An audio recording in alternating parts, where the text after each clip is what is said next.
शिवानी कहाँ बाड़ी बतिया तनी रहती तो कहती तो ठीक लगी। शिवानी के बोलावा है हो। हाँ बिना तारे शिवानी के ना पड़ी बोलाओ से बोलाओ से बोलाओ से हां हां है अब गावत रहे के बा आई कहां से अरे होलिया में छोड़ले बिया मोलिया रे दारू पिए जाई बोलिया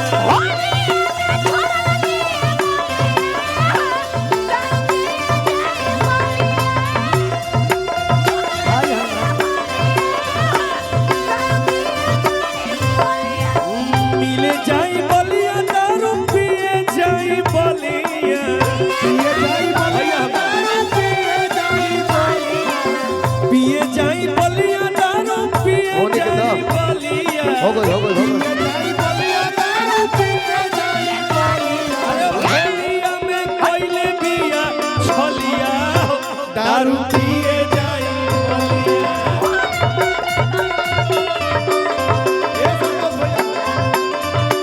सोनू भैया छपरा हम ना है ये हई कइले सकना रे वाह वाह बोल मरबे की मारी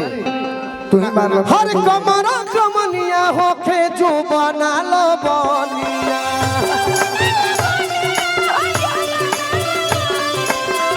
सोलह बारिश वाली चढ़ली जवनिया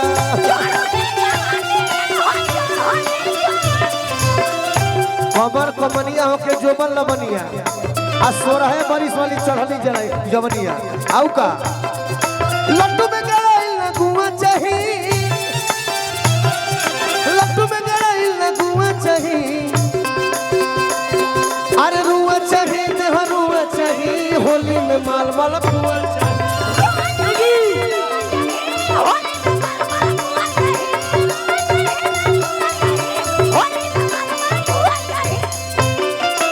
एक मिनट कलंदर भैया बड़े भाई जेई सर दया सर के स्वागत अभिनंदन होके के चाहिए मंच पर बड़ा मजा आवता दया भैया कहो कुछ कहो हमारे सुने में आनंद स्वामी टेंट हाउस विकास यादव जी की तरफ से बहुत बहुत पुरस्कार बारे मर्दे आवरी घामा में बैठ के उजरो खबो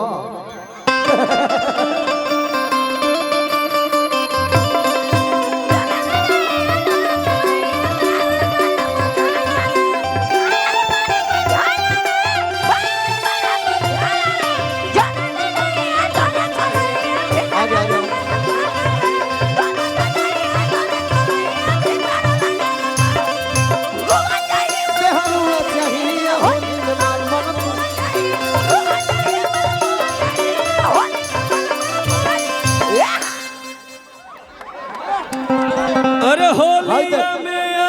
जोई तो अरे होलिया में ना आइलो पियावा 500 का 500 तो हमरा अरे लेके सुतती तकियावा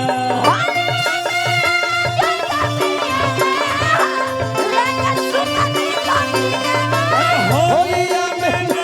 आइलो पियावा ये प्यार है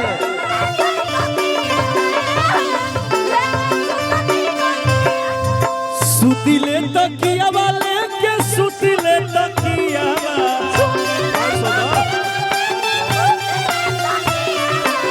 सुतिले तकियावा लेके सुतिले तकियावा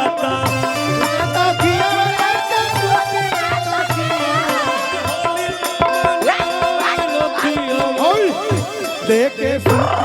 अरे दियो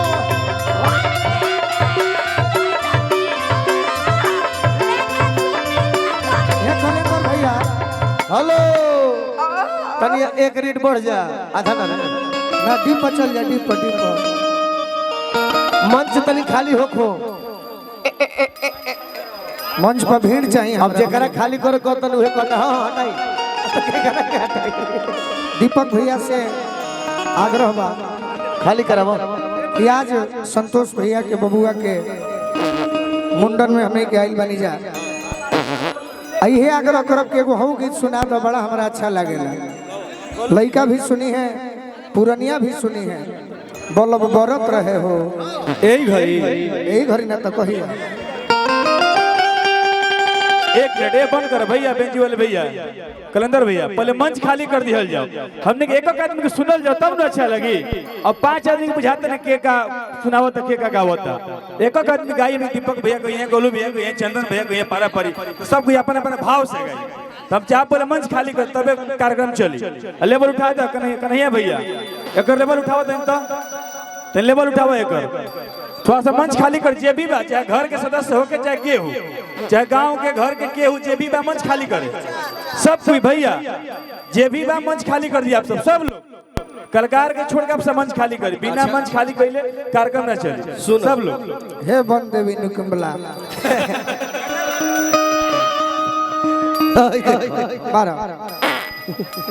आवाज शिवानी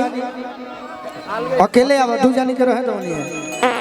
तनी गावो होगी उहे वाला उहे गावो तो हई हई से मान के थोड़े हो मेजर मेजर अब गाओ भाई ठीक बोलो होता हो